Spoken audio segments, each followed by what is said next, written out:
Wisconsin Governor Tony Evers proposed his first state budget tonight, the first from a Democratic governor since 2011. Now, as he mentioned over the last few weeks, Evers proposed increasing state spending on public schools and the UW system. He also wants to accept federal dollars for a Medicaid expansion, revamping Wisconsin's reentry programs for former inmates, and also raising the minimum wage and then expanding internet access to every home by 2025. Evers also called for allowing illegal immigrants to get Wisconsin's driver's licenses and IDs, a proposal he says will make Wisconsin roads and communities safer and strengthen the state's economy and families. Tonight, Evers also confirmed his plan to increase the gas tax by 8 cents per gallon, but also mentioned repealing the state's minimum markup law, which right now costs drivers another 14 cents per gallon. If true, that would actually be a net decrease in per gallon costs. The governor ultimately called for lawmakers to find common ground. At the end of the day, our budget is about putting people first. It's about creating a Wisconsin that works for everyone, Wisconsin for us. Believe it or not, this is not the Tony Evers budget.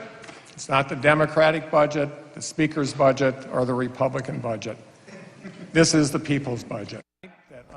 The Republican-controlled legislature will now put a state spending bill together before sending it to Evers' desk. And we have with us tonight UW La Crosse political science professor Anthony Chergosky to talk us more through this budget. Thanks for being here. First of all, the gas tax, let's talk about that first. No one likes an increase in taxes, whether you're Republican, Democrat, Independent. Is this going to be difficult for Evers to get passed? It will, Mike, because the parties have competing perspectives on taxation. Tony Evers is more willing to raise taxes than the Republicans in the legislature are, and we should keep in mind that Republicans still have strong majorities in the legislature. So this will be a difficult task for Tony Evers to get this and many of his other proposals passed through the legislature.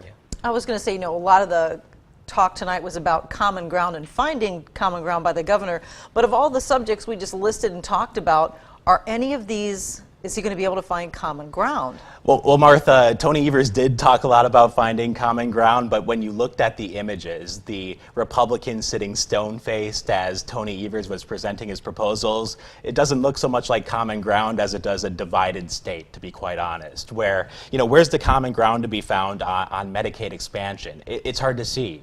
Where's the common ground to be found on capping enrollment for private voucher schools? It's hard to see. Where's the common ground to be found on decriminalizing the possession of small amounts of marijuana? It's hard to see. So on so many of these issues that Tony Evers brought up, in spite of the broad theme of common ground and compromise, it's challenging for me to understand where is the compromise going to be and where's the compromise, where's the common ground going to be found. When you hear people, or a lot of people hear, that Governor Evers wants to let people who are in this country illegally obtain driver's licenses and IDs, that sets up a red flag in a lot of people's minds. Why do you think he is doing this? He says that he's doing it to promote public safety, that if undocumented immigrants have IDs and driver's license, that it'll promote the public safety, but Republicans are making a big deal out of this. This has been one of the most prominent themes of their reaction to Governor Evers' speech. So the Republicans clearly see a political advantage in making a big deal out of this proposal. All right, really quickly, Anthony, two more things. The whole idea that most Wisconsinites do favor redistricting by an independent party. So that's number one. Number two is, what's the next step for them for this budget? Well, Martha, one thing that Tony Evers presented today was creating a nonpartisan redistricting commission, essentially stripping this power, the power to redraw the legislative district maps, stripping it away from the state legislature. Now, you can imagine that the state legislature might not be happy about having that power taken away from it. So we'll see how this plays out, but it's certain to be a point of conflict between Evers and the legislature.